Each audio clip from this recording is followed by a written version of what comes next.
This regular scheduled school board meeting. Before we begin the work of the district, let us stand for a moment of silence, followed by the Pledge of Allegiance.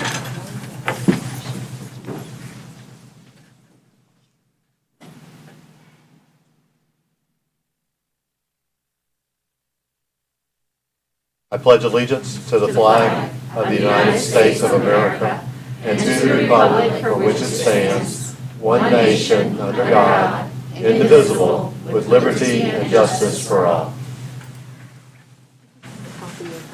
Hey. Superintendent. Good evening, everyone. It's nice to see all of you. Board, do you have any changes to tonight's agenda? I did not recheck 11.2. Should we pull that one? Do you remember? Well, that one's already under discussion, and so we've got that policy. I know there were some questions on that, and I'll ask Mr. Johnson to address those when we get to that item.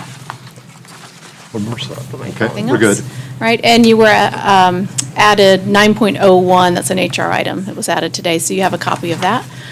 So with no other changes, I recommend approval of the minutes from the special school board meeting September 9th, 2021, executive session for collective bargaining September 13th, 2021, the special meeting public hearing of the final budget on September 13th, 2021, the regular school board meeting September 13th, 2021, and the regular school board meeting September 27th, 2021.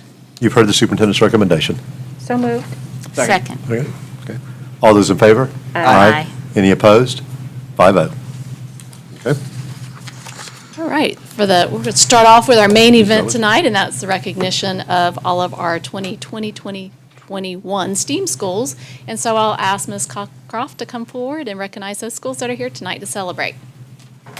Good evening, Chairman, Superintendent, board members. We are very excited to recognize our schools that have earned these STEAM awards from last year, in a very difficult year, but still being able to accomplish so much through this program. So I would like to start by asking Tracy Wood, the K-5 program specialist and for math, and Kelly Dodd, the K-5 program specialist for science, to come up here and prepare. They're going to hand out the awards. First, I'm going to tell you the elementary requirements.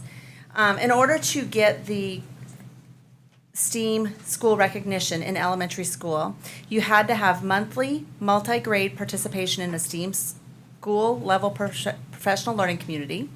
You had to have problem-based learning experiences in STEAM lessons and challenges, integrating science, technology, engineering, math, and art provided at all grade levels.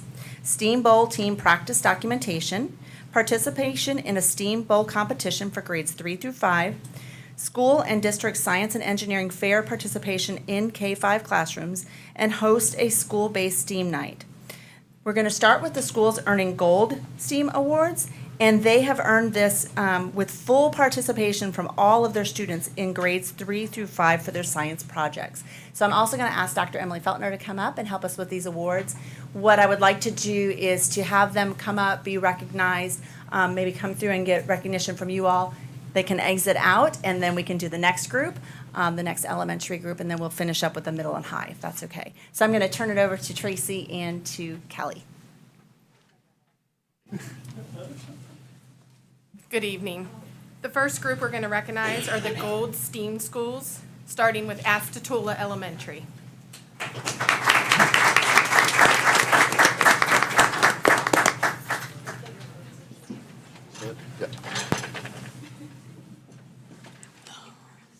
Claremont Elementary. Congratulations.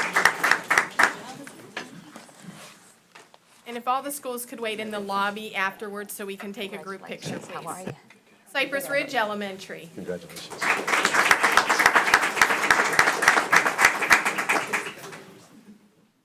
Grassy Lake Elementary. Congratulations. Rhymes Early Learning Center.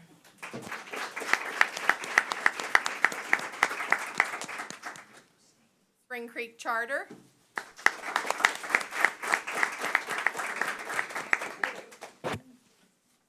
Tavares Elementary.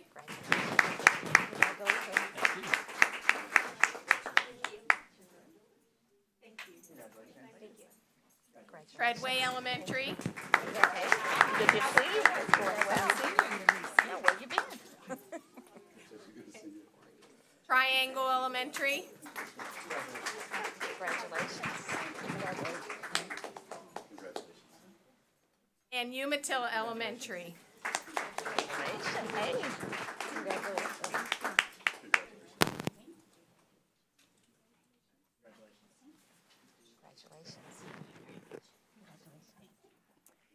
In addition to these Gold STEAM School Awards, we made a special category this year for STEAM School with the requirements. Some schools just did not have the ability to require every student last year in the midst of a pandemic to have the science fair. So we wanted to recognize schools that met all the other criteria with the optional science fair as well with the STEAM School Awards. So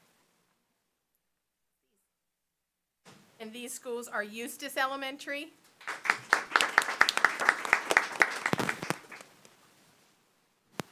Eustis Heights Elementary,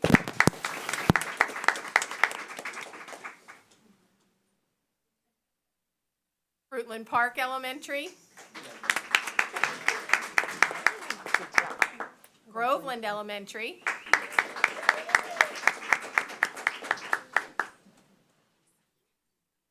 Imagine South Lake Charter,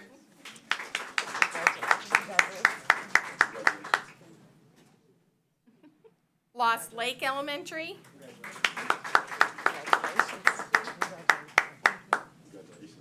and finally Pine Ridge Elementary. Congratulations. Hey, how are you? You're welcome. while we are transitioning Congratulations. to allow the middle and high school representatives in, I also want to recognize the hard work of Mrs. Wood and Mrs. Dodd in facilitating all of these events and criteria that they manage with all of the schools. So thank you to both of them as well.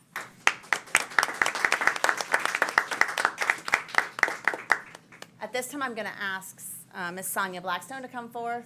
She is the 6 through 12 science program specialist. So we'll let the middle and high schools get in. Are they all in? All right, thank you. I would like to go over the criteria for middle and high school. In order for them to receive the Gold STEAM School Award, they had to participate in a STEM-related competition. High school teams participate in Math Olympics at Lake Sumter State College. Middle school participate in Math Counts or STEAM Bowl. Many of them do both. They also have to have STEM practice where the students meet at least twice a month, and they have to have documentation of all of the work, lesson plans, and pictures. The school science fair had to have participation by January 2021, and the projects could be individual, team, or class projects completed in grades 6 through 8 or 9 through 12. And then STEM family nights, they may be at the same as the science fair, but they had to have the criteria of both. Create student STEM-related displays and presentations, engage in hands-on activities aligned to content standards directed by classroom teachers, invite industry-certified professional speakers, and then have problem-based learning experiences integrating math, science, and other subjects provided at all grade levels. Conduct a minimum of 4 collaborative problem-solving learning experiences integrating technology, documented per grade level with many of the resources provided as well. So, Ms. Blackstone. Thank you. We are going to start with our middle schools, and at first we have East Ridge Middle School.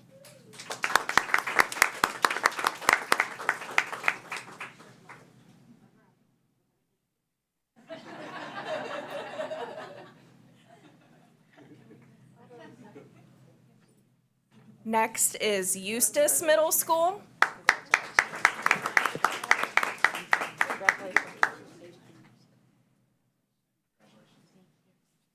Gray Middle School.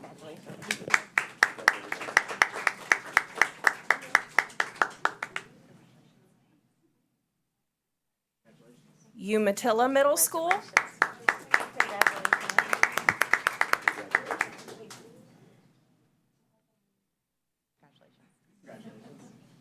And Windy Hill Middle School.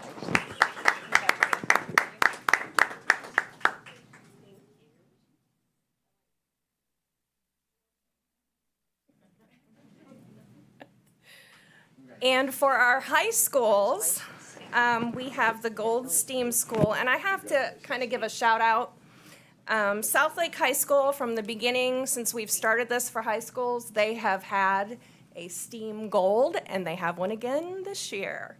So Southlake High School.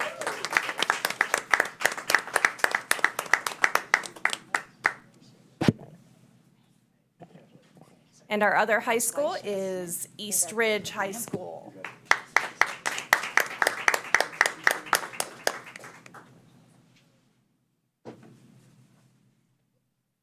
And again, I would like to recognize Miss Blackstone and all the work that she puts into these awards as well. Thank you so much. We're so proud of all of these schools and can't wait to see how many are going to continue this next year.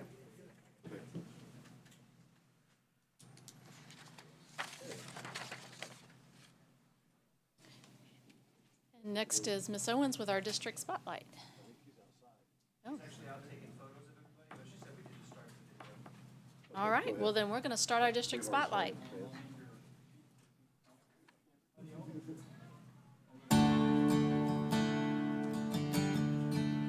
The Rock at Leesburg High School means so much to our school and our community. It is truly a place of refuge for our students to come and get all of the supplies that they need to be successful, not only at high school, but beyond Leesburg High School as well. With the help of our community, everything in the Rock has been donated for our Jacket family, and we would like to thank Miss Lori Humphrey for her guidance and support and leadership in running a very successful Rock program for us. We're very excited to be the pilot program for Lake County Schools. The ROC program started in Marion County under the vision of Rondo Fernandez, who is the owner of Mojo Grill. He wanted a place where students could come on campus and have their needs met, whether it was needing simple items of school supplies or hygiene or clothing or food to take home, or simply a place to come and take a breather. We make it where we're very accessible to the kids. We are open from 8:30 to 2:30 every day, and we always say the kids just need to have a purpose and a pass. They get a pass from their teacher, they come down, we do what we call Shop the Rock if they need certain items, because we know some kids don't have everything that they need at home, and we keep it very discreet. Sometimes they'll come and add items to their bag, and then we'll just keep it for them for the rest of the day so they're not walking around, with a bag of groceries.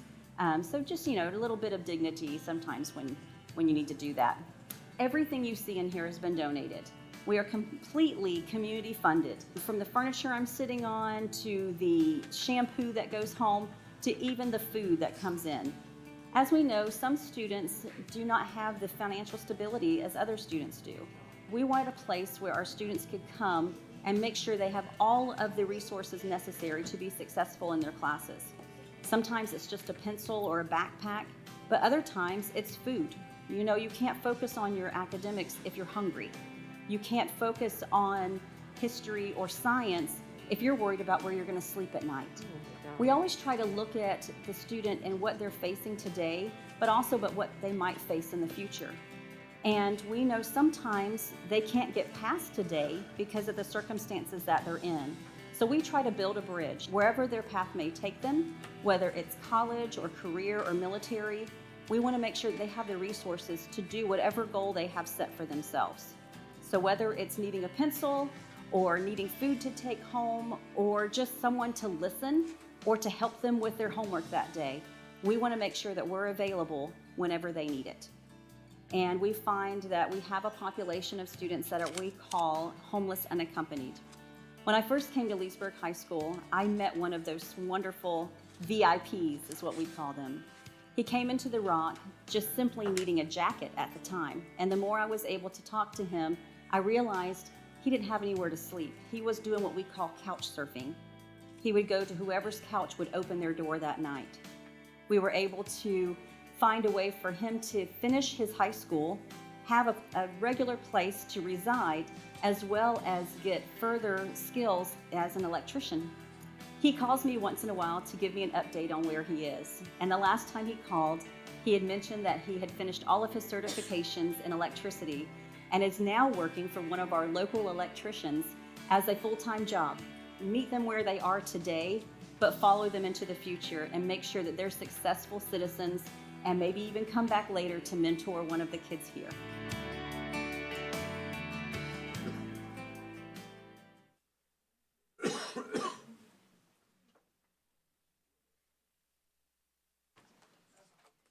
All right. Thank you, Ms. Owens and Thomas, for your hard work on getting our spotlight together, and congratulations to Leesburg High School and to this community effort that is meeting the needs of our kids there through the ROC program. So it's a great show of what the community does when they come together to meet the needs of our students. So thank you to everyone who's involved in that project.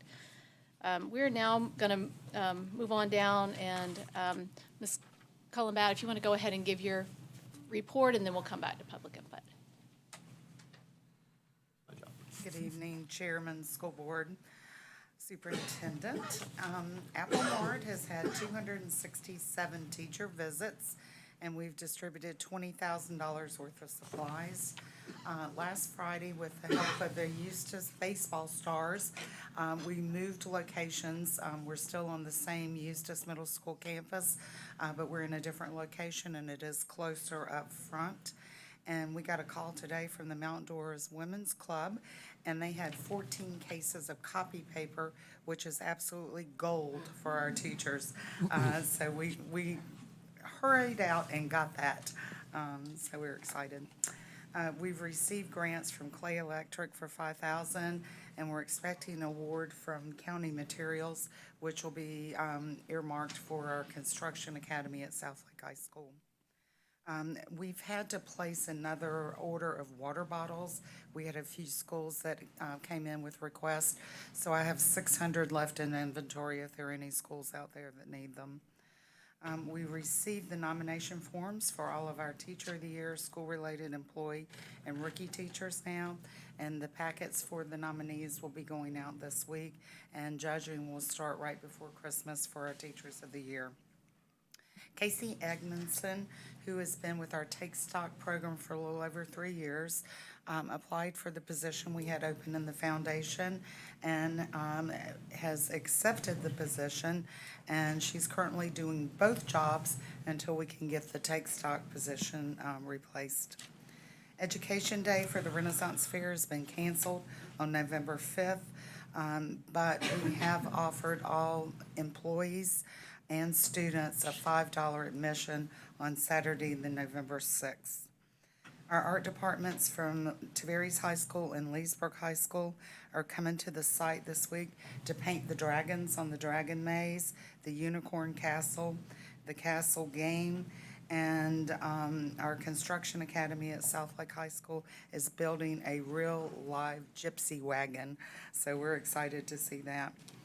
We still have over 100 drama students that are working diligently every single Saturday to learn about the history and their roles, and they'll be entertaining our patrons.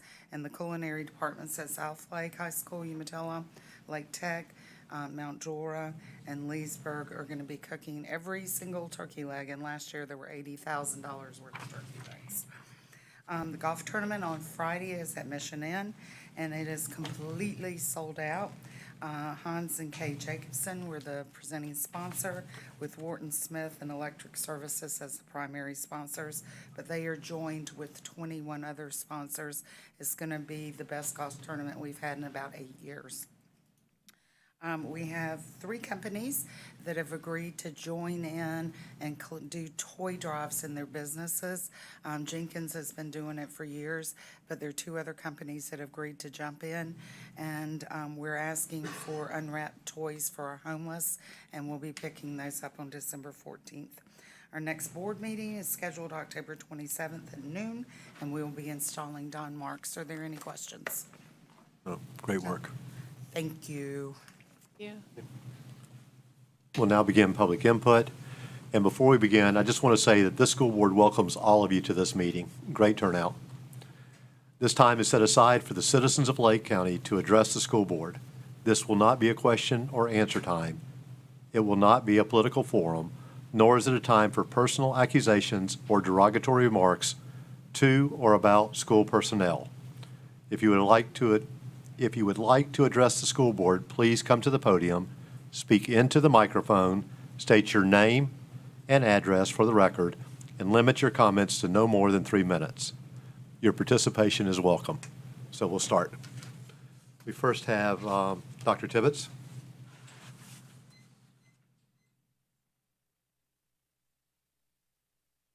Good evening, Mr. Chairman, board members, Superintendent Cornegay. It's nice to be back in a calmer environment than the past recent meetings. I just have one question today, and I'm sure it might be a function of being an older person.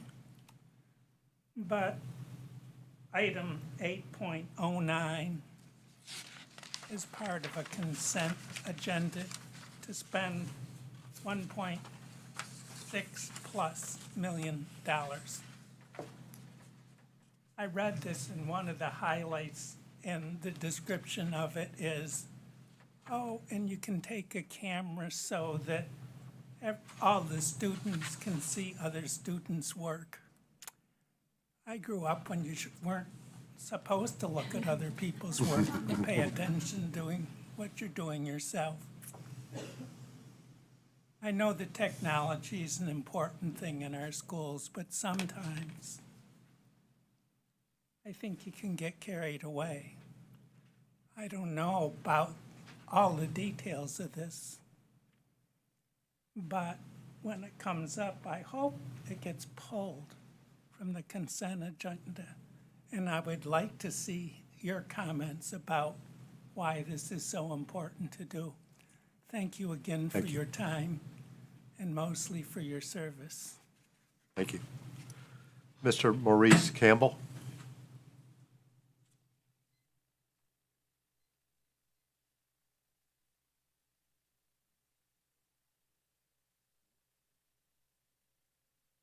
Zoom also. Good evening, everyone. Good evening to the board. My name is Maurice Campbell, and I'm the track and field coach at Lake Minion High School, and also the cross-country coach as well. I'm here today to actually speak on behalf of some accusation against my team, along with some of the teams here, and a part of Lake Minion High School. I just want to make it clear, but before I make it clear anyway, just want to say thank you to the board again for actually having me speak, and to everyone that supports Lake Minion over the years.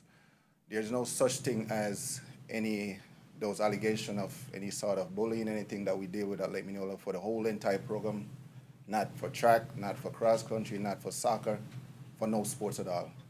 Does not tolerate. We have a wonderful principal at school. She would not at least entertain anything have to do with any kind of bullying, anything assault to any coaches trying to ill-treat a kid. Just want to make that clear here today. It's just been kind of rocky for the kids that's actually a part of the school program as well, and then not just for Lake County, but for kids all over have to deal with stuff like this. The program is also designed not just to get kids to run fast or to just have them playing sports. It's to create it to build bond between kids and also other coaches. Since the program is actually taking over with the cross-country program this year, back in June of this year, it's been wonderful with the kids that's here, that's on the team. I could see that some of them is here today. I could see that there's a few parents that's here that I actually coached their kids over the years. Thank you for your president that being here. I work for Lake County School as a volunteer since 2015. I'm going into my 7th season before I actually become a pretty much staff on the team. So I work almost about 3 years for anything I have to do with any kind of supplement or paid, pretty much just trying to help these kids. My goal is to help the kids, and I will continue to do so. If you guys will continue to give me the chance to do so, that will be my goal moving forward and forever. That's my goal, to continue to help these kids. Nothing else but to do the best for the kids. I want to thank you again.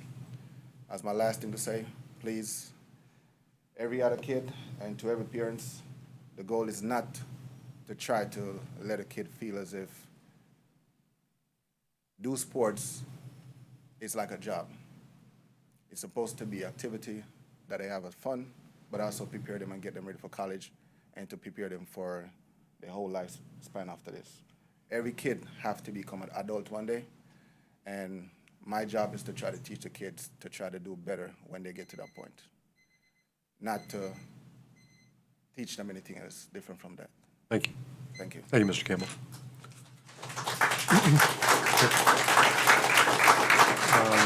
Daisy Johnson.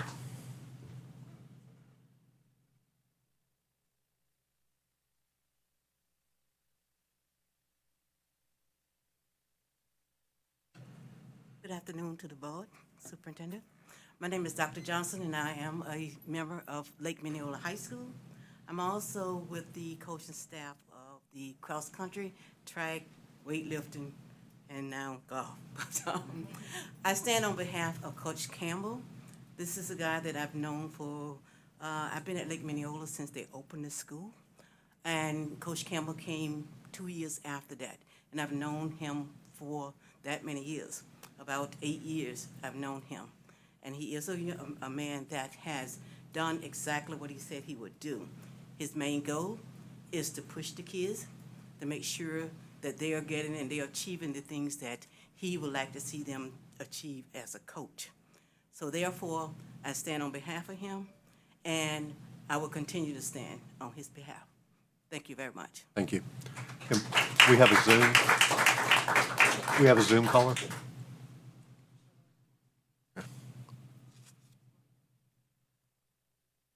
Just one, yes?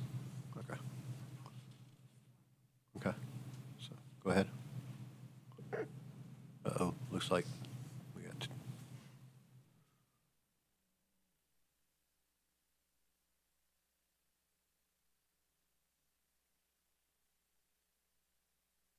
Ready? Yeah, we'll go ahead and call someone else. Rick Carcello?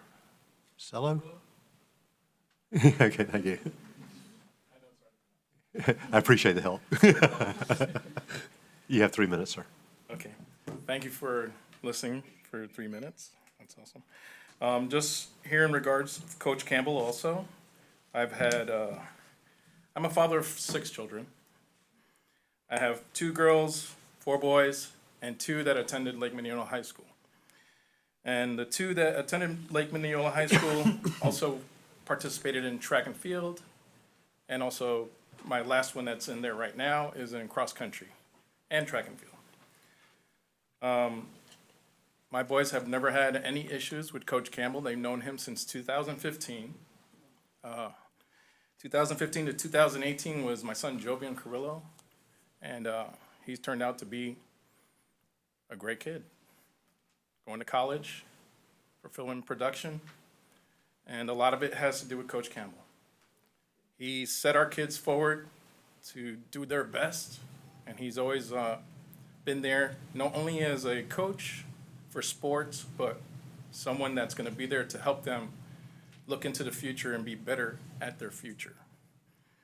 My son Emmanuel has been there since 2018, and he's a junior right now, and neither one of them have ever complained about Coach Campbell. If anything, they've always praised him and said that he's one of the best coaches out there. So any allegations against the coach, I don't agree in, and my boys can attest to that. They're great boys. They're not into drugs. They're not into any type of activities that would be a fail in the community. They're out there doing the best they can for the community. They're doing their sports. They're doing the best in school. Emmanuel's a summa cum laude 4.0 student right now, and he does sports with Coach Campbell. And any allegations against Coach Campbell is just completely false. Thank you. That's all I have to say. Okay. We got. Okay, Zoom. Mr. Serdar, go ahead. You have 3 minutes, sir. And you're muted right now. You're muted. There you go. David Serdar, can you hear me now? Yes, sir. Go ahead. Thank you. David Serdar, Fruitland Park, Florida, 66 Wintergreen Drive, Fruitland Park, Florida, 347. What we can do today can improve all our tomorrows. And I want you to know I've read your agenda. And at 10.01, there's an agreement with the Sheriff of Lake County's facility with the school on the detention center where the kids that are in trouble can still learn, the juveniles. And I think it's called the ACER program. And Mrs. Feltner, I think, Superintendent Feltner, Assistant Superintendent, has got this. But I want you to know, I'm concerned about our kids' future. I'm concerned about our kids drinking and drugging and being in jail. And I'm trying to be at a health fair that's out in Eustis, at the library, to try and help people to quit drinking. I want you to know I went to the Tavares meeting, the city of Tavares, where you're at. I know Troy Singer, who is running for re-election. He's on the board. He is the chairman of the League of Cities. And Mayor Holland of Eustis, by God, it was a miracle. Well, to me it is. When the mayor calls you and says, where you been? I public commented at the school board before. I used to work at Leesburg High School, but you can't make everybody happy. But I am right here at the Leesburg Commissioners meeting, and I just public commented in person. You know, I do get around, and I go to church, and we are only here for a short time. I went to Josh Blake, one of our commissioners, his father's church over the weekend. You know, the Leesburg mayor. His dad was a minister, and he is a minister. And his dad died like mine did. My dad was an elementary school principal, same school he went to as a child, and he retired down here, 91 years old, and he died peacefully. You know, we're all going to go. It is what we do for our kids' future. And it's my honor to be in front of you folks again, but no, it's not the days of your life, it's the life in your days. Lake County, Florida, what a great place to be. You are the elected officials. You are the people that make the choices for our kids' future. And I thank you for your time. I drove right past, on a bicycle past Mr. Messiah's business the other day, going to Good News Church. And, well, I hope our kids have a great Halloween. And I hope they listen to their parents. I hope they listen to their teachers. Because, well, it's your education that's so important. You know, I went to college, and I want you to know the football game, Tavares, at home. High school football game, the mayor of Tavares has a contest with Mayor Holland of Eustis, because it's going to be Eustis versus Tavares coming up. Who doesn't like football in Lake County? High school football. Hey, I played football. I played basketball. I am an athlete. Thank you very much, sir. Thanks so much. All right, take care. Bye-bye. Right, bye-bye. Jennifer Wheaton?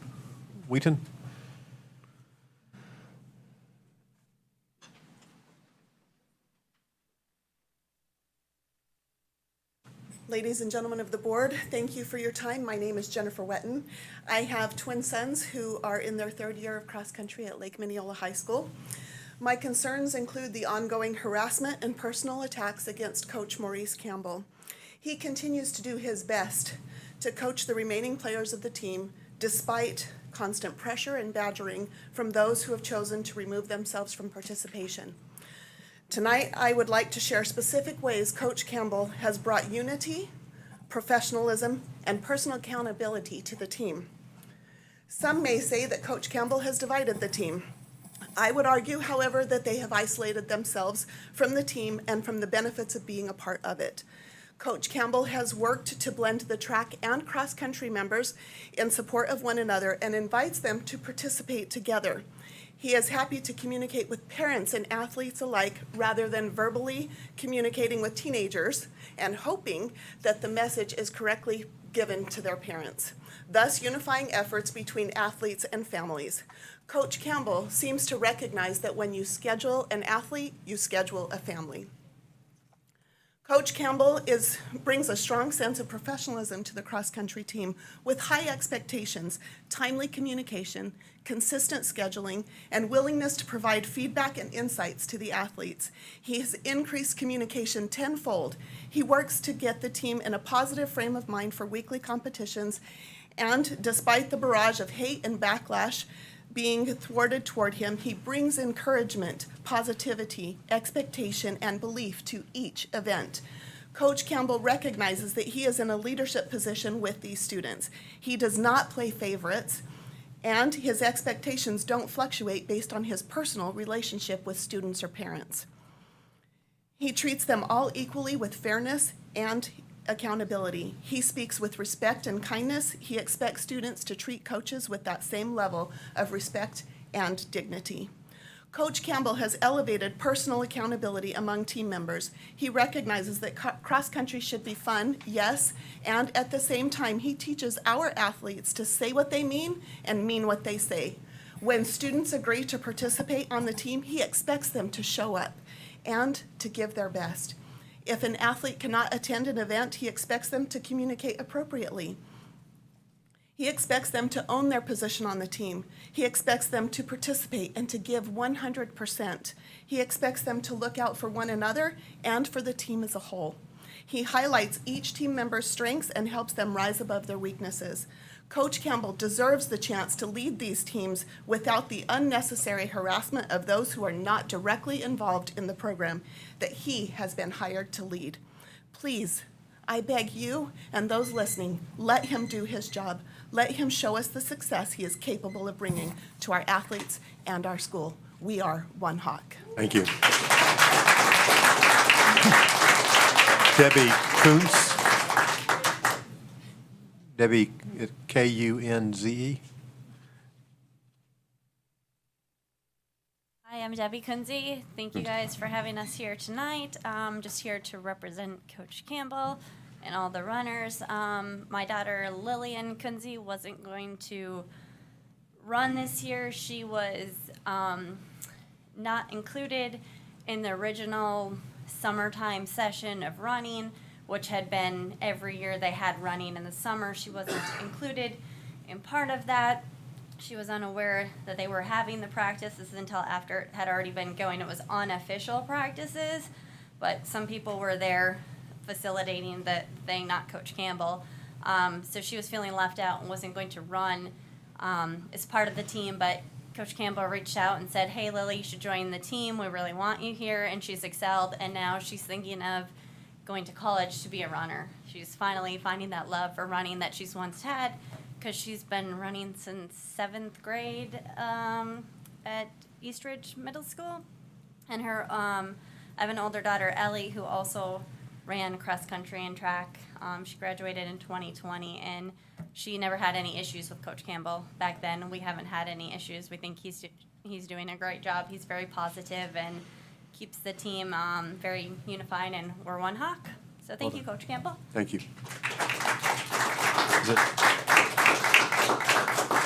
Is it Peyton Carl Whidden?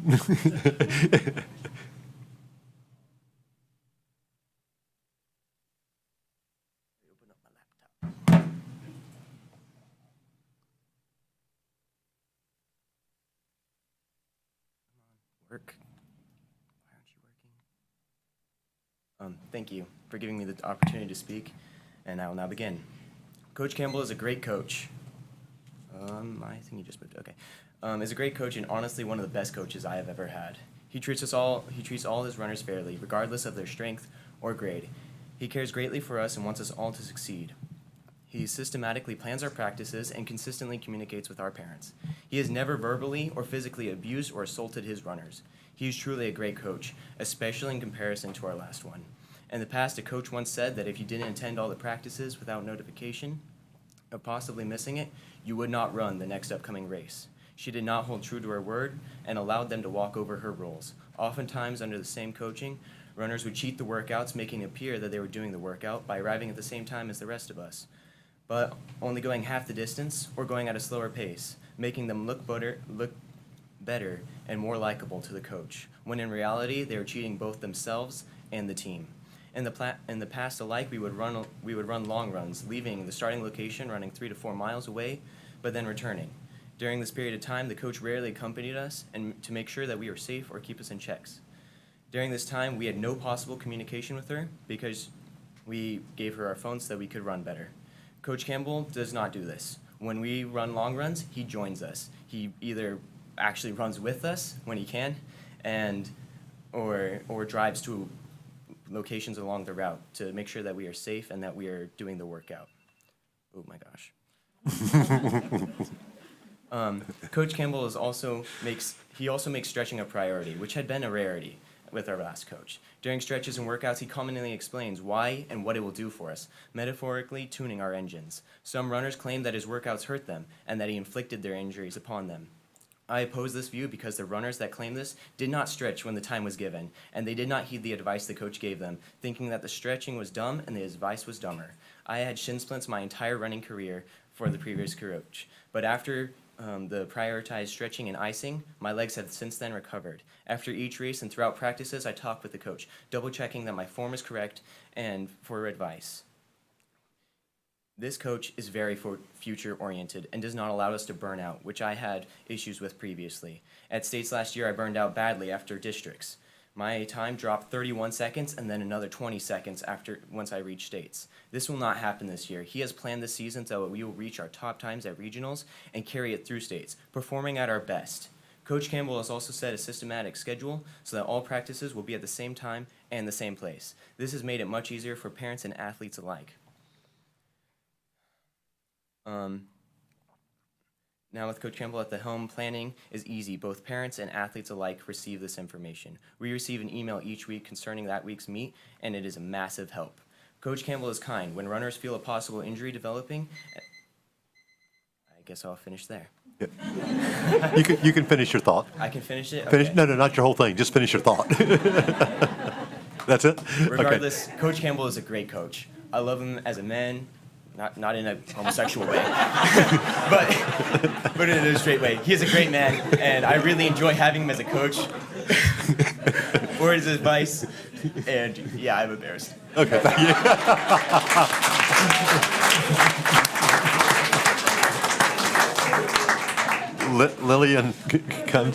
Lillian Kunze? Okay. Okay, good evening. Good evening, ladies and gentlemen. My name is Lily Kinsey. A little bit about myself. I'm a junior at Lake Mineola High School and have been running since 7th grade. However, my running experience has been bittersweet.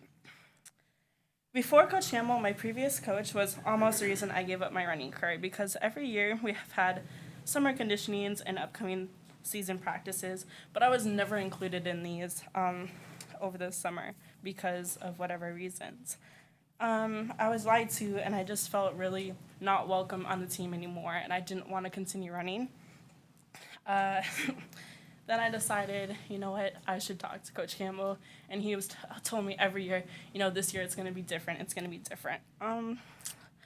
Coach is a very different coach from other coaches and my past experiences. He's always bringing positivity to the table. At practices, you know, it's hot. People might say, oh, it's too hot to run after school. And I don't think that's true. I mean, yes, it is hot, hydrate during the day. But he goes out of his way each and every practice. He provides shade with tent. He brings water, Gatorade, and makes us feel hydrated. And as a runner, it's little things like that that makes us feel really appreciated as an athlete, because we're going out of our way. And he's a great coach.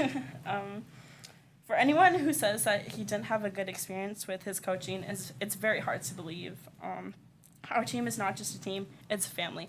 We're student athletes who are just trying to run, and all the extra accusations being made to the team who aren't even on the team is very unnecessary and unprofessional. Just let the athletes come to compete and the parents support us. He does little things that make a big difference. It's these tiny acts that make us athletes feel appreciated and cared about. Being an athlete, injuries are bound to happen. Not once does Coach consider these injuries fake. He ensures that we take the proper precautions to recover and come back stronger. Coach Campbell, to anyone who has a negative view, Coach Campbell, it hurts us athletes of his team to hear that. Coach Campbell has respect from all athletes of his team on and off the field and in his community. He provides a safe, inspiring, fun, hardworking team. We may have a small team, but we have big hearts willing to work even harder for our success. Thank you all for your time. I hope my perspective can give you an idea on how honored we are to have him as a coach, because without him, our team wouldn't be complete. Thank you very much. Shalimar Lavarati, Sr.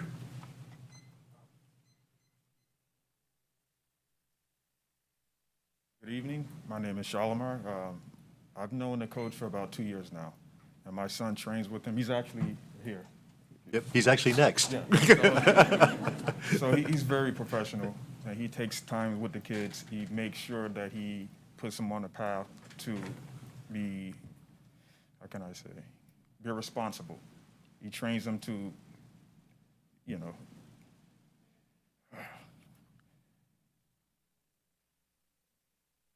sorry about that.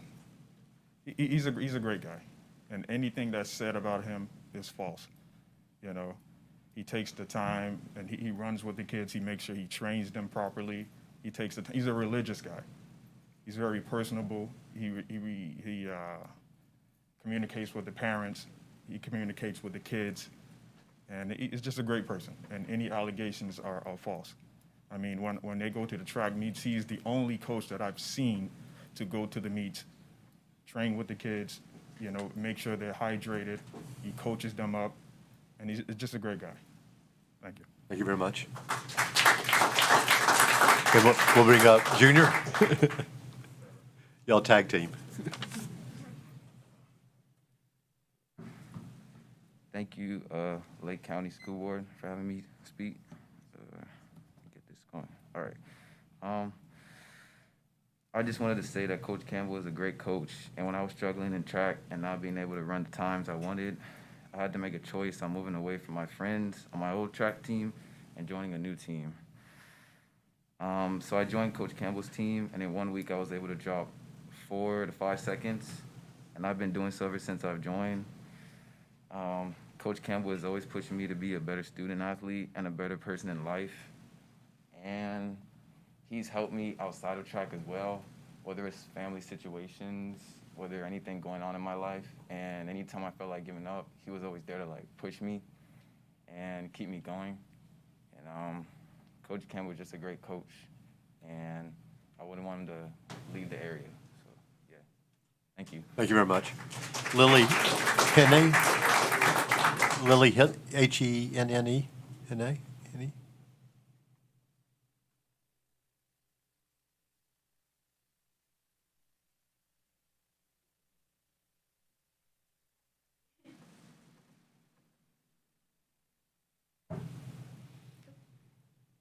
Good afternoon, everyone. My name is Lily Henne, and I'm a senior at Lake Mineola High School. I joined the cross-country team about 3 months ago, and I've had the opportunity to meet some truly amazing people. People that I won't forget, long after I graduate, enter the real world, and retire. Among the exceptionally memorable people I've had the pleasure of meeting at Lake Mineola, the indelible Coach Campbell comes to mind. My first few interactions with Coach Campbell are particularly vivid. I recall a preseason 200-meter interval workout. About halfway through the intervals, Coach Campbell announced to the whole group that the next repeat needed to be slightly slower than the previous few. Then we could proceed with the original pace. He explained, "We didn't notice it yet, but the early signs of fatigue had begun to show. From adjusting workouts for those who are struggling, to bringing coolers of ice and water to practice, his care and attentiveness towards the smallest of details is evident every single day. The team culture Coach Campbell has created allows athletes to work hard in a sport where complacency is never rewarded. Coach Campbell hasn't instilled the work ethic and drive in the athletes on this team, but he has given us the mental and physical tools to help us reach our full potential. Oftentimes, this includes holding us back from the instant gratification an extra mile may provide, and emphasizing the importance of recovery and rest. At practice, I feel valued and accepted as a whole person and not just a 5K time. This year, I've made it my goal to learn as much as I can from Coach Campbell, an exceptionally intelligent coach and kind person. I hope other kids have the opportunity to do the same." Thank you. Porter Witten. I think I butchered it again, sorry.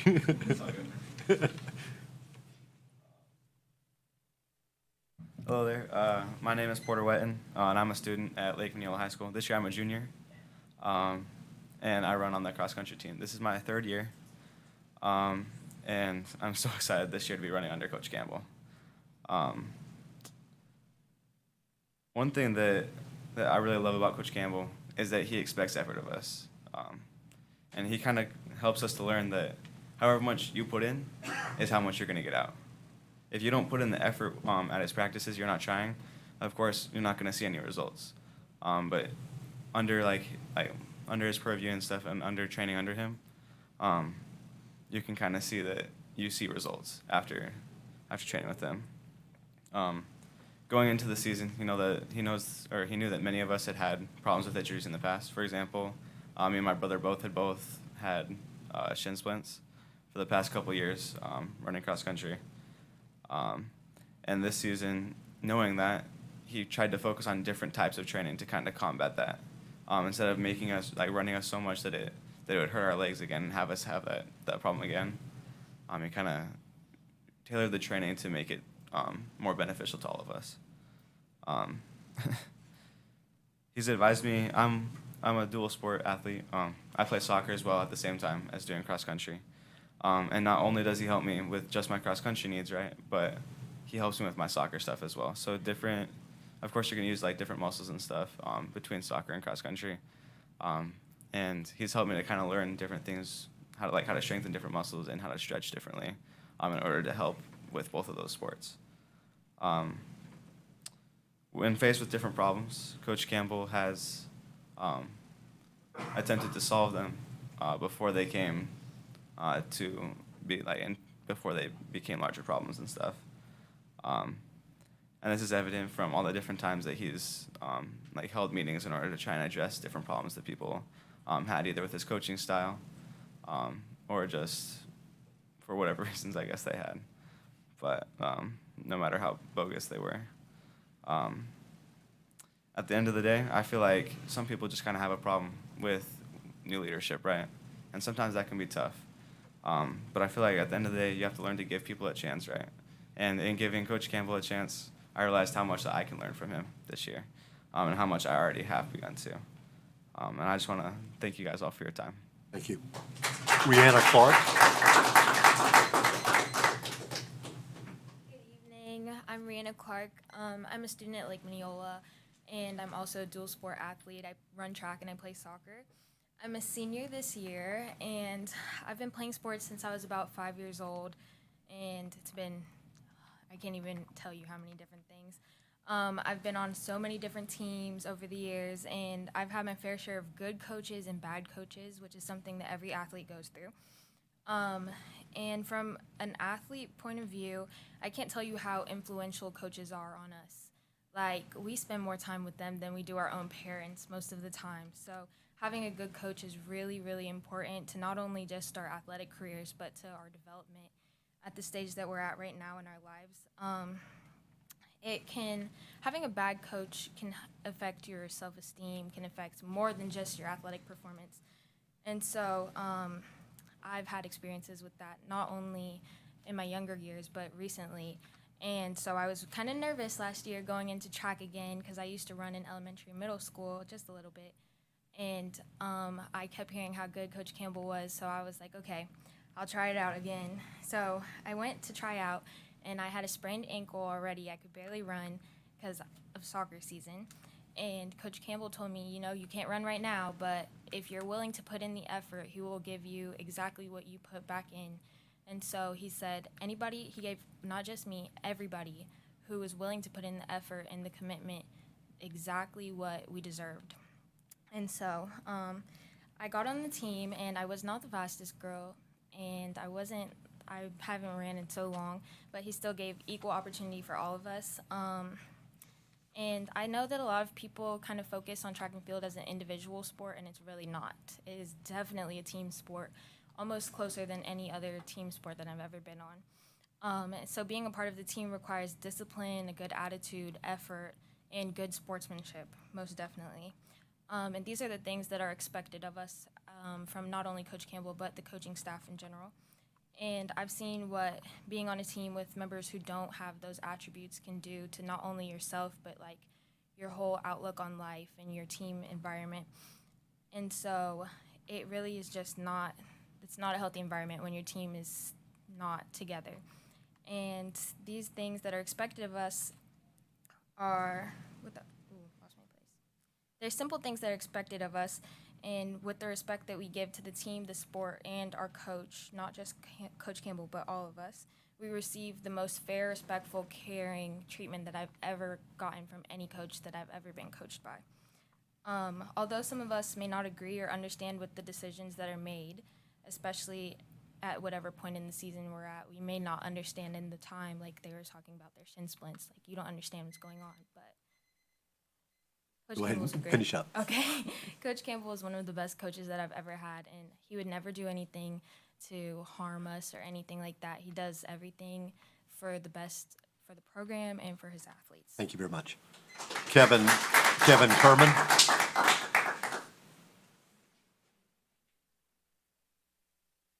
What's up, board? I didn't really prepare anything. I just wanted to thank you for having me. I didn't really prepare anything. I just wanted to say what was on my mind. Cool. So I've been running track since my freshman year of high school, and I'm a senior.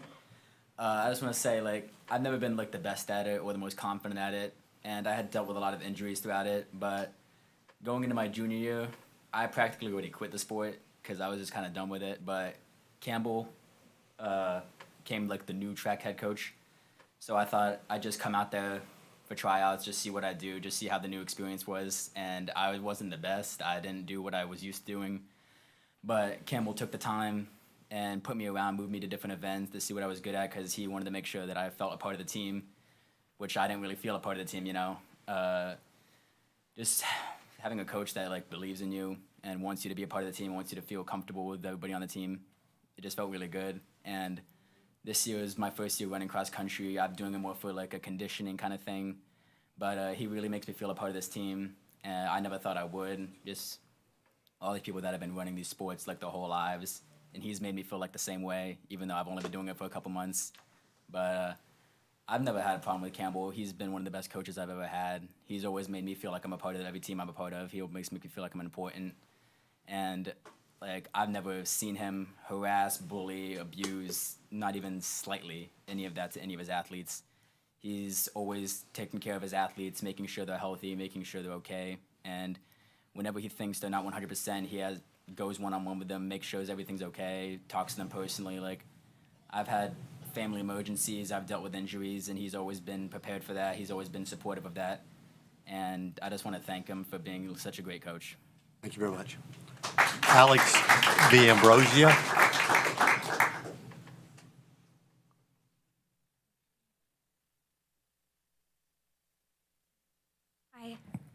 Hi. Good evening. My name is Alex D'Ambrosio. I have been, luckily enough, and honored to have Coach Campbell as my coach for the past 7 years, 3 of which were in high school. As a first-generation athlete and everything in my family, Coach Campbell has been there every single step of the way. He showed me that not only performing in track was important, but also performing my academics. He really drove me to want to continue my education.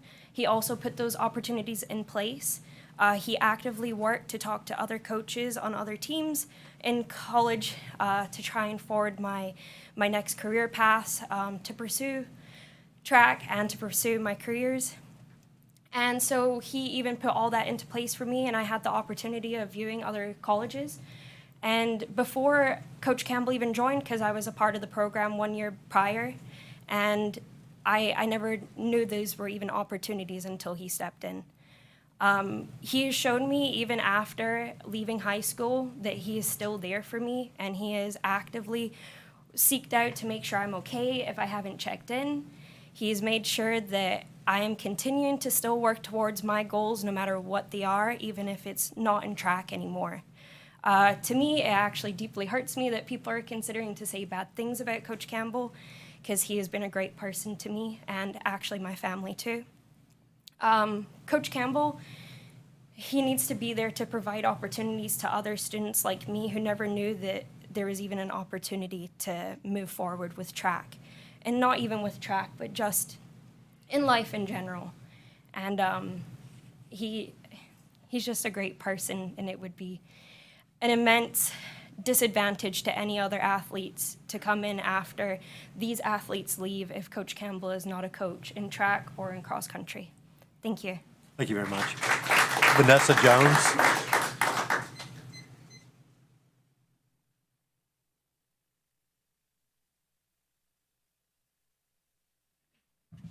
Hello, I'm Vanessa Jones. I graduated from Lake Mineola in 2017, and I'm here, like everybody else, for Coach Campbell.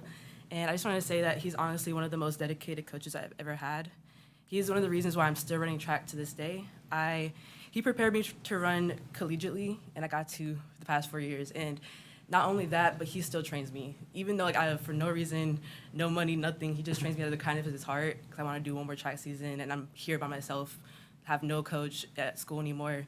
he's still here for me, and he's the only coach that's still here for me. It's been 4 years since I graduated, and I just see how much the program has grown. I was with him for 2 years while I was at school, and it's just crazy, the growth that he's had. And you could tell because Coach Tucker left the track team and he retired, and he knew it was in good hands because he left it with Coach Campbell. He does everything and anything to help his athletes succeed, and he doesn't do it for money or recognition, but because he truly cares about us. I hope that after this meeting, all the drama and politics can finally be put to rest, and Coach Campbell can focus all his energy to help these kids be the best they can be. Lake Minneola and Lake County is really blessed and honored to have a coach like him. That's it. Thank you very much. Jasmine Williams.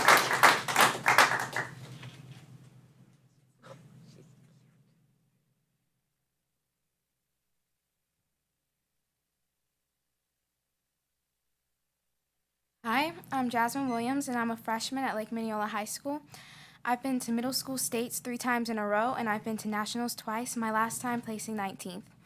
Being the only freshman on the team isn't easy. As you can see, I've had running experience, but everyone else on the team is older and has had a lot more experience running at this level of competition.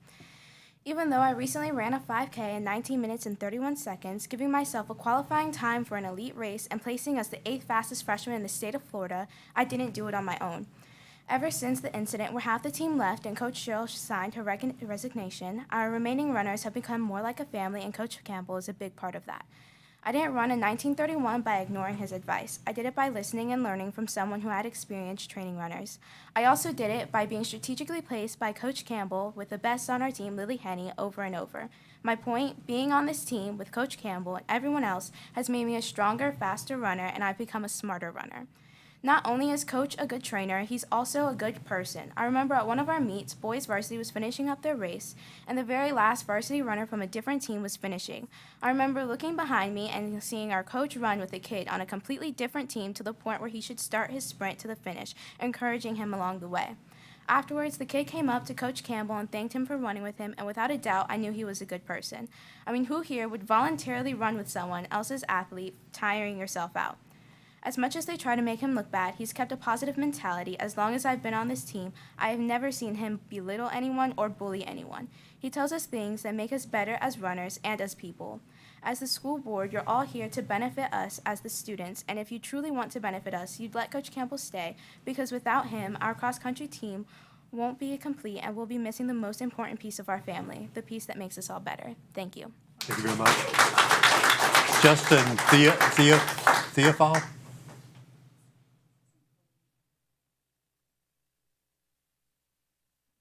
See how badly I butchered it. No, you're good. It's Justin Theophile. Okay. My name is Justin Theophile. Thank you for letting me speak on behalf of Coach Campbell.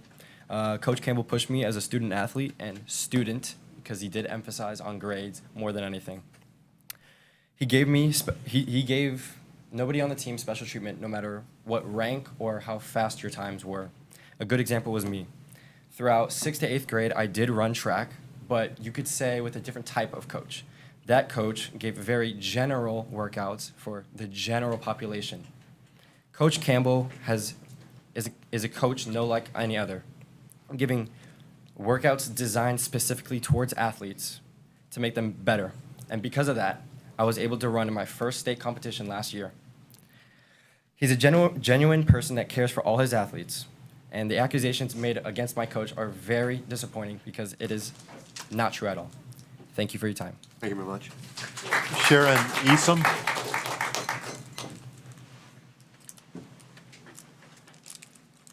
Sharon Easom, sorry.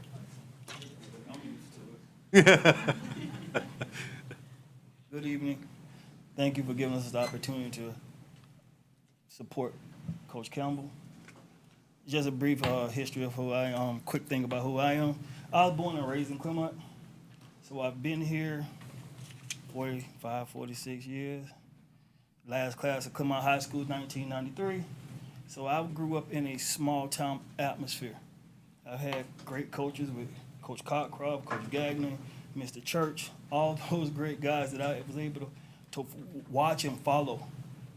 And the amount of love that they showed is the reason we stayed and fought no matter what, even though we were a small school. They made you want to be a better person, not just athlete. Well, watching Coach Campbell, It's the same thing. As you can look around, you see all the parents here, friends, athletes, some athletes that don't even run for Lake Minneola. They love Coach Campbell. I love him. I told him straight up, if he's not here, I won't coach again. And the only place I'll ever coach is Lake Minneola High School. That's it. Born and raised, when I'm done with Lake Minneola, I'm going to hang it up, period. And I didn't know what I was going to look like until he said, Coach, I'm going to go for the job. I said, whether or not be there. Because without you, it's not going to be the same. That's my brother. I go to bat for him. Bottom line, it's no better dude. And you hear the parents talk, the kids. People can say what they want to say. This is a stand-up guy. Attacking someone's character the way they attacked his, it's not right. It's not fair. But I just want to let you know that, you see, we got your back, Coach, no matter what. And thank you guys for allowing me to speak. Thank you, Coach Campbell, for doing what you do. I'm only here because of you. And these kids that you heard are only here because of him. He allows them to train from a professional level that he constructs the workouts to bring them along to that level. You're not going to get that with too many other people. And for that, I know the kids are grateful. Thank you. Thank you very much. Corey Montgomery. Corey Montgomery? You're not speaking? Oh, thank you. Martini Theophile? Okay, very good, thank you. Vance Yoakum?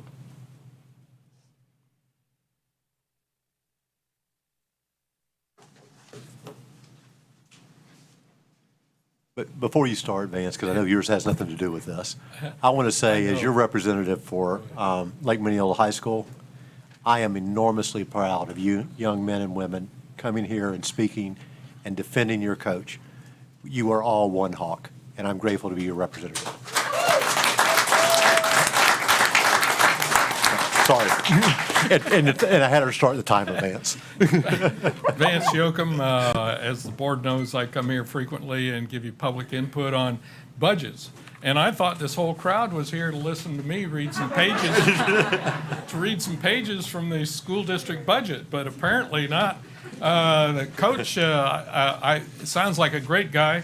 My own experience with coaches is that I once had him mad at me because I and some high school friends put a Volkswagen Beetle in the entrance to the gymnasium and nobody could get in or out. So that was my big experience, that and a drill sergeant in the Army. So anyway, so I'll just quickly say that three things. One is nice new website. You know, you got a great new website, the school district. I was going through there. And secondly, I've talked before about inflation, but I've confronted that. It's coming. It's, I think, going to be pretty bad because I went to Publix and there was hardly any cat food. And so when there's a shortage of cat food, you know, that's economics 101. So you students, you know, pay attention to economics. That's your indicator. And in reading the agenda, I would like to congratulate John Carr because he had in there that they saved $4,639 in concrete expenses on a project. Yay. And you've also spent $3.9 million on buses. And Kim Cronin left. I was asking her if she should be doing the jive because that's buses for her bus drivers. And so I think that's about all. I just would encourage everybody to build mental fortitude as well as physical attitude by taking accounting when you get to college. Thank you. Okay, back to reports. That concludes public input. Mr. Johnson. Okay, that takes us superintendent and new business. All right.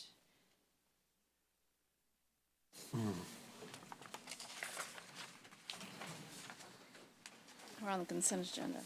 I recommend approval of consent agenda items 8.01 to 10.04. You've heard the superintendent's recommendation. Do we have a motion? So moved. Second? Second. Okay. Any discussion? All those in favor? Aye. Any opposed? 5-0. Okay. We want to take a quick break for a second? We need a quick break? Huh? We need a quick break? While they're moving about. Go ahead, keep going. On discussion items. Ready? Okay, we're ready. Mr. Chairman, the next item is a request by Ms. Cunningham for attendance at an FSBA conference in November. Talking to your mic, Mr. Johnson. Oh, it's on, it's just you got to talk into it.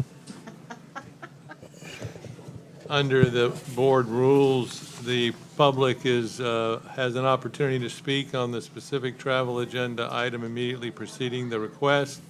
Is there anyone here that wishes to speak to this particular item? Please come forward to the podium.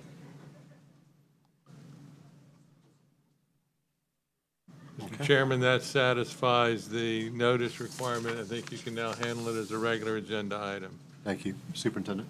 I recommend approval for Ms. Molly Cunningham to travel to the FSBA conference November 30th. You've heard the superintendent's recommendation. So moved. Second. Okay. Any discussion? All those in favor? Aye. Any opposed? I guess 4-0. I'm not sure if you can vote for that. Okay, so 4 and 1 abstain. Abstained. Okay. Next.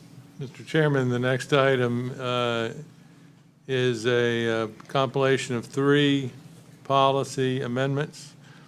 The board will be passing for tentative approval, or it's before the board to pass for tentative approval, policy 2371, Hope Scholarships, policy 2421, Career and Technical Education, and bylaw 0141.2, Conflict of Interest. If there's anyone here this evening that wishes to speak to any of these 3 policies, please come forward to the podium at this time. Seeing no one coming forward, Mr. Chairman, I believe it appropriate to close the public hearing. Superintendent recommendation? I recommend approval of the 3 policies listed on the agenda for approval this evening. You've heard the superintendent's recommendation. So moved. Second for discussion. Okay. This is the one I was gonna pull. If you guys look at bylaw 141.2, conflict of interest, there's this one line on page, I'm having to look at my phone, page 2, on number 8. It says disclosure or use of certain information. Board members shall not disclose or use information not available to members of the general public and gained by reason of his or her official position for her personal gain or benefit of any other person or business entity. Which, I mean, I understand not personal gain, but like, we regularly get information and share it with the public. That's kind of our job. So I don't understand this sentence to me. To me, this sentence is saying you can't share information with the general public. So I would recommend striking it, or I don't even know where it came from. Came from statute, which says that a current or former public officer, employee of an agency, or local government attorney may not disclose or use information not available to members of the general public and gained by reason of his or her official position, except for information relating exclusively to governmental practices, for his or her personal gain or benefit, or for the personal gain or benefit of any person or business entity. So It's a financial thing. this policy actually tracks what the statute says. So what is it referring to? If I had inside information that as elected official, and I used it to beat my competition, let's say. or- Oh, is that what it's It's a referring to? financial thing. Okay, so it's not, it's, because I was like, what is the certain information? That's what I didn't. If you had inside information, and we went and bought property, let's say. Oh, okay. We were gonna do a school Okay. site. That's Okay. what it's saying. Okay, so that's okay? Yeah. Okay. I've got a question actually on the same policy. It's the first line there about the school board member not having any direct financial interest in the contract. Okay, I get that part. But the second part here, nor shall she or he furnish directly any labor, equipment, or supplies to the district. I think all the time we as board members lend our personal expertise from whatever business we come from, whatever background, so we do furnish essentially our labor. Sometimes we volunteer that, or you might be in a position to furnish equipment. So I think I'd like to just suggest on this one that we just add that you can't do it for compensation. Okay, which number are you on? I'm on the same bylaw, the very first line of text there. Add the word for compensation. The very first line? Yeah, school board member shall not have any direct financial interest in a contract with the school district, nor shall she or he furnish directly any labor, equipment, or supplies to the district. And, I mean, that's pretty standard. I mean, it's a concept that you can't. Right, but I'm saying that all the time, we lend our personal expertise from a business background for free. We do it, but this would say we can't do it, that we can't lend our labor, we can't lend our equipment or supplies to the district. Yeah, And I want to say that that should be able to continue, you just can't do it for compensation. I don't think there's any way that labor, equipment, or supplies equates to using your knowledge to perform your job as a school board member.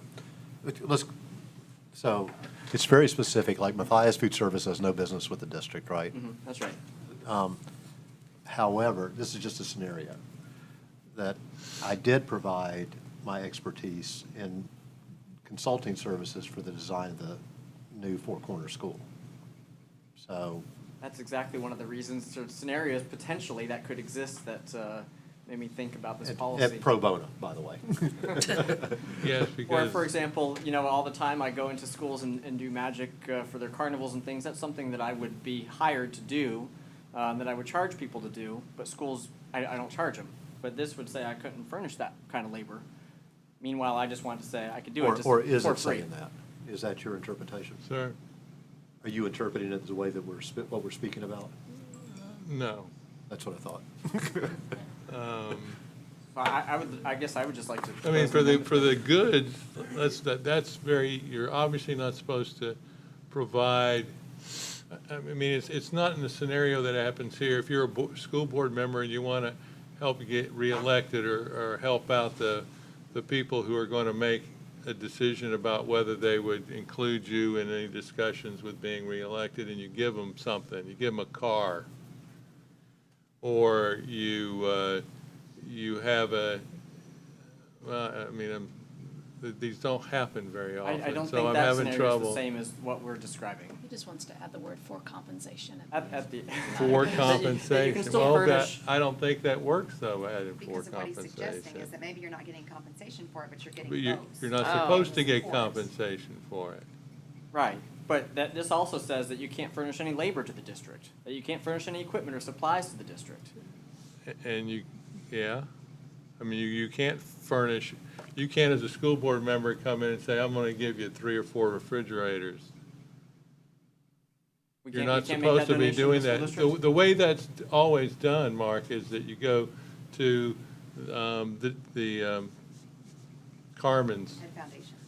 The Ed Foundation. If you want to donate things to the school district, you don't do it directly. You donate it to Ed Foundation, and that's their decision whether to do it to the district. That's not a direct transfer of something to the district. I think when you're talking about tangible items, I can see how you could indirectly do that. They still- Right. But what about services, labor? I don't know how you Well, could, see, how you could indirectly And I'm give having that. trouble understanding that what you're categorizing as services and labor He's is categorizing your his own personal labor work. as a service, his own labor, not somebody he hires as labor. That's right. So you know, on the side, I do magic and balloon animals, and I charge people for that. I charge companies for that. But schools say, hey, I'm having a fall carnival. Hey, can you come do balloon animals? Sure, I'll do that. I'm furnishing you labor. I don't want to be paid for it. I want to do it for nothing. But Right. this policy says I can't directly furnish that labor. So I just want to say that I can still furnish the labor, just not be paid for it. You know? So what about Or- the beginning of the statement that says you shall not have any direct financial interest? Does that not take care of that? No, because the second part is a nor. So that's, I don't interpret it that way. I think it means in addition to that. But it doesn't we say can't do and, that. it says Maybe we No, should it table does this? say nor, meaning you can't do either or. Right, Yeah, so therefore I can't do the second part. agree with Ms. Cunningham's, how she's reading that as this policy. And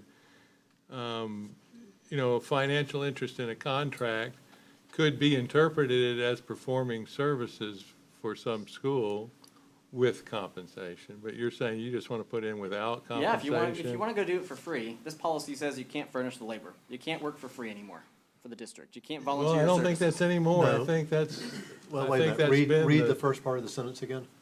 The school board members shall not have any direct financial interest in a contract with the school district. I That's fine on its own, but then there's the second half of the sentence, nor Nor can shall she furnish directly any labor, equipment, or supplies. That means that you will also not do that. You will not, it says you will not have any financial interest in a contract, and you will not directly furnish labor, equipment, or supplies to the district. Right, I get that, but the nor. But I don't think the It makes it a statute- second clause. This is pulled out of a couple of different things in the statute, and I don't think it talks about compensation as it. That's exactly what I'm trying to get our policy to do, to say that you can still furnish labor, but you're gonna do it for free. So, Okay. for instance, in Bill's hypothetical scenario here of furnishing labor, you know, if he says, hey, I wanna draw one of your kitchens, I wanna help the school district out, does this say he can't do that? Or if I say, Yeah, would you interpret that? Because that's exactly what happened. That And- you provided your consulting services free of charge. Correct. I mean, I don't have a problem as long as the contract isn't 180 degrees different than that. I mean, it's the statute, and I'll have to check We wanna that pull that and specific look at it. statutory I say we table reference. this one. Yeah, let's pull that one Okay. and let's clarify Look it that. over. Because that could end up hurting And us. that's probably been interpreted more than once, so I should be able to find out something very specific on it. What do you, yes, Dr. Tibbetts, this is unusual, we'll make it short. I think what Mark was saying. You have to step up, please.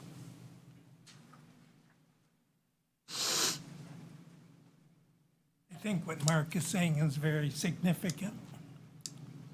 If you, Chairman Mathias, volunteer your expertise for free to the district, it's a disservice to a competitive person who would be looking to do the same. If Mark agrees to be a ticket taker at an event where other ticket takers are being paid, he's costing someone a job.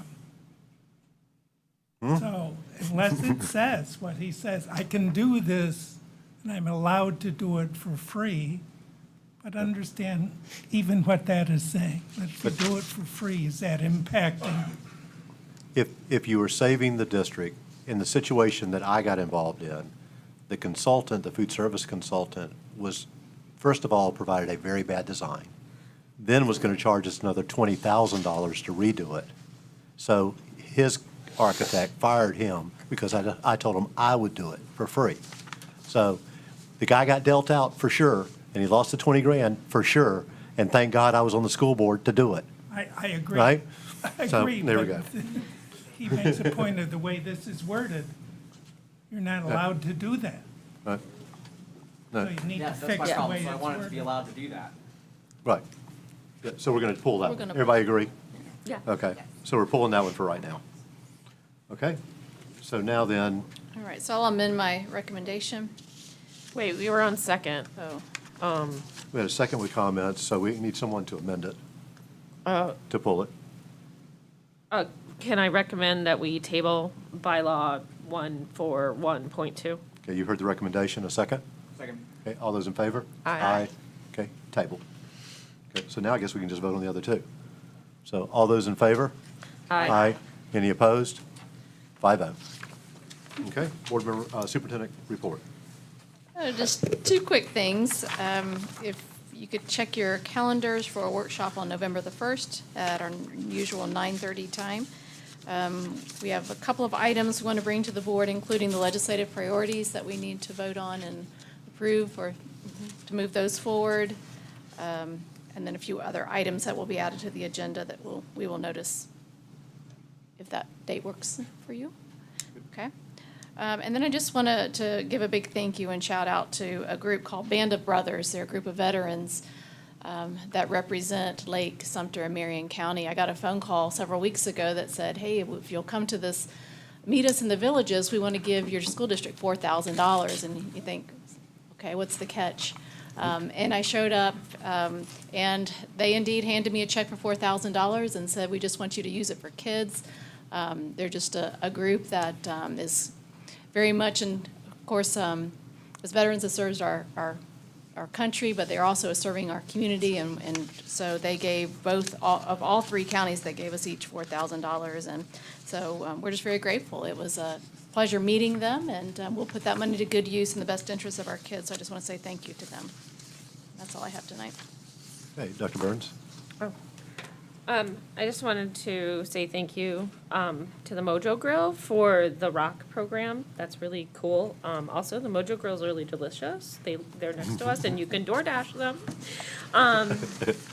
And I also wanted to say thank you also to all of those students who came out from, well, the parents too, who came out from Lake Mineola. But I just thought, wow, those children really spoke beautifully, and I loved how each kid hit on different things, and especially the fact that they pointed out how Coach Campbell is really looking out for their health, and I can't tell you how important it is for athletes to maintain their ability to perform, and to find a coach who can do that is remarkable. So I just wanted to say those kids were remarkably eloquent and did a great job.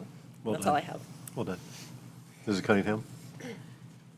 Good evening and thank you. I'd like to congratulate all rookie teachers of the year and teachers of the year throughout the district.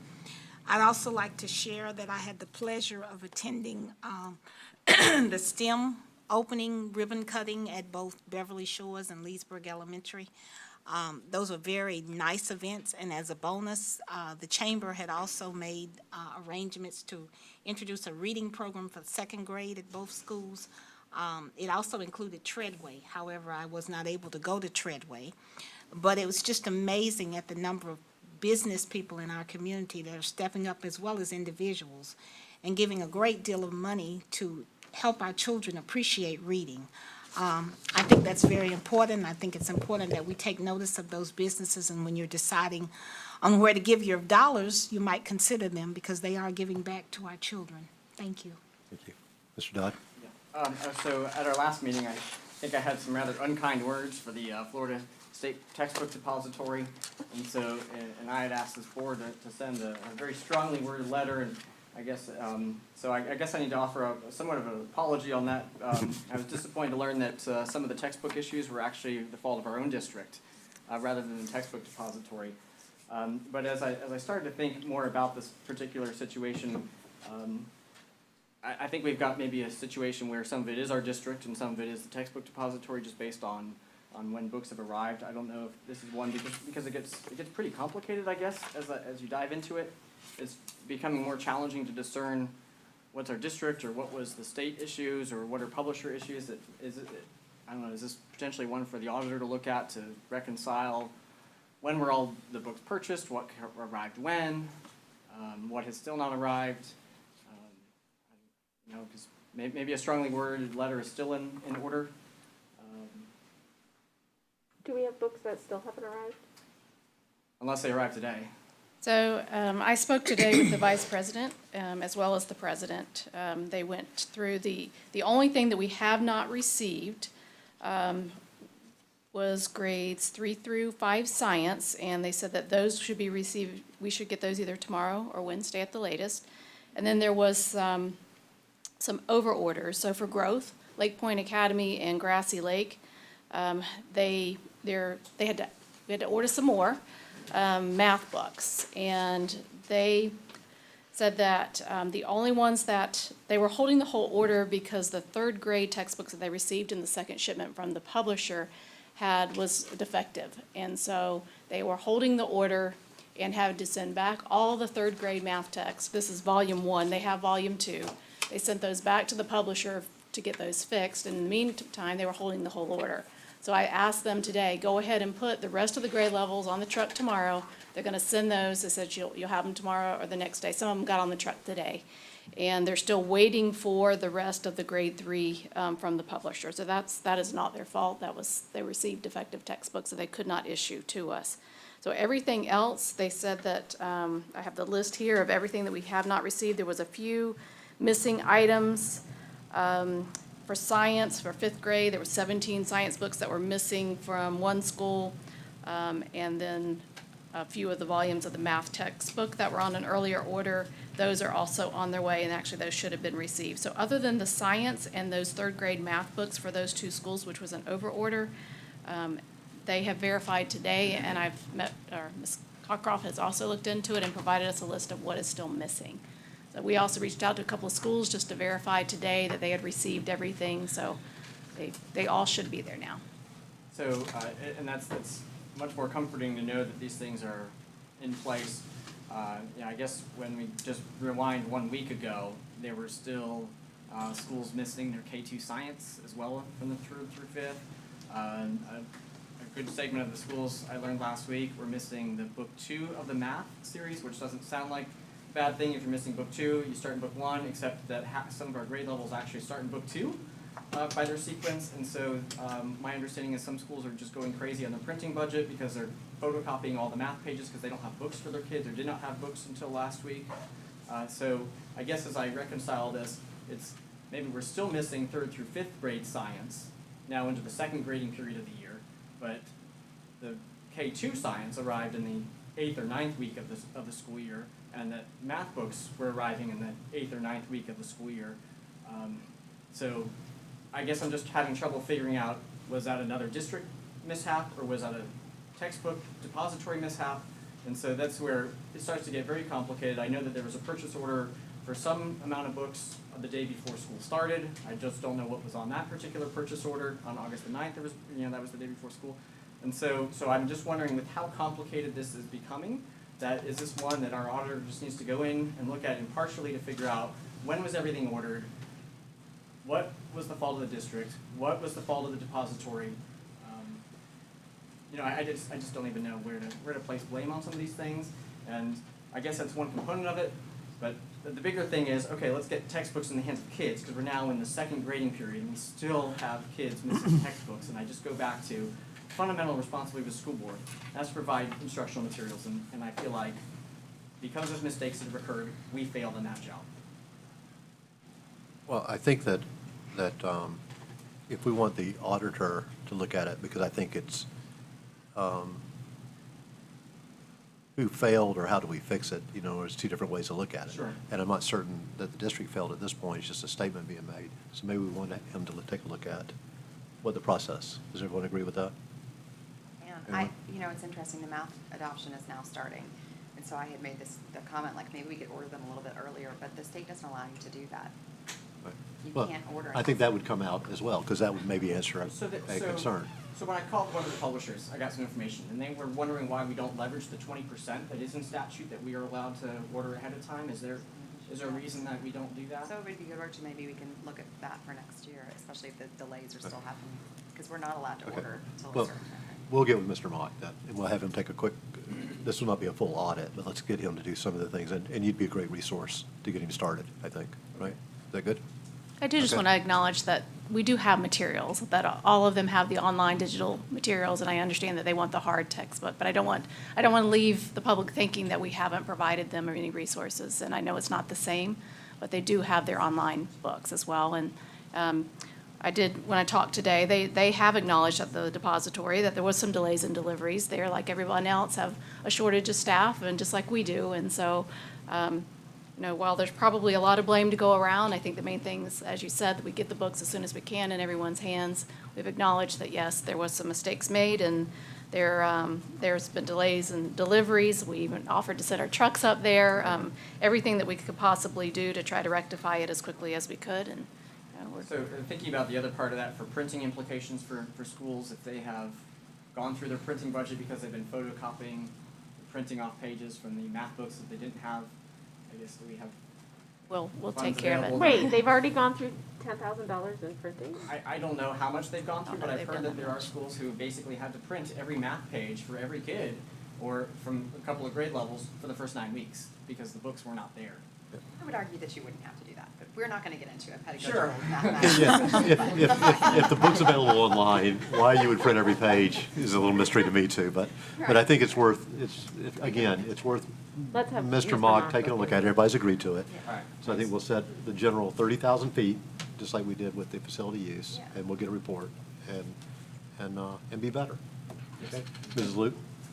I also wanted to acknowledge, I know I feel like we're saying the same thing, but it was a testament to the coach, just the number of people that showed up to speak for him this evening. And I particularly would like to say that I appreciate the support for a coach, and I think that we need to be very cautious about the rumors and the fire mill that happens on social media around our coaches, that we know as a board that they don't get paid much, and we should tell the public that they don't get, the amount of money that they receive for the job that they do is just like everything else in education. And so to know that the number of cases that we're seeing where there's some bullying and some rebuking going on around coaching staff, I feel like that we need to set a precedent that we have a human resource chain, and we handle discipline in a certain way, and this is definitely not the forum for it, and it makes my heart hurt that we have employees that have to come up here and defend themselves publicly in front of a board and in front of everyone else when it's an accusation that's been made. It's not even something that's come to our attention. I wanted to shout that from the rooftops this morning, was like, it's not even or this evening, it's not even on our agenda to hear this, but yet, I mean, clearly for them to show up to a 6 o'clock meeting and defend this man, he's doing an amazing job. So my heart hurts a little bit. In athletics and competition, we all know that the competition can be fierce, and the challenges are challenges. If it was easy, everybody would do it.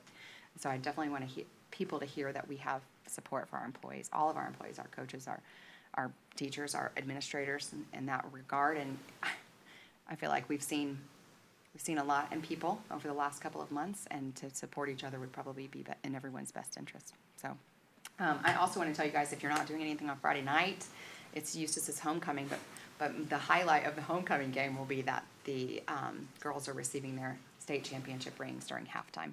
So if you'd like to come and celebrate the 4A state championship, don't laugh, that is the highlight of the evening for me. Are they having a football game too? They will have a football game, and I'm sure there'll be lots of other great things happening.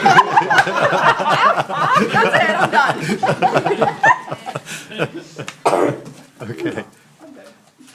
Ms. Luke, I could not have said that better, nor will I comment, because it was perfect. Support of our coaches, except I know that Mama Hawk right now is very proud of her students and is supportive of her coach. I've spoken to her. And on that note, it's a good night, meeting adjourned.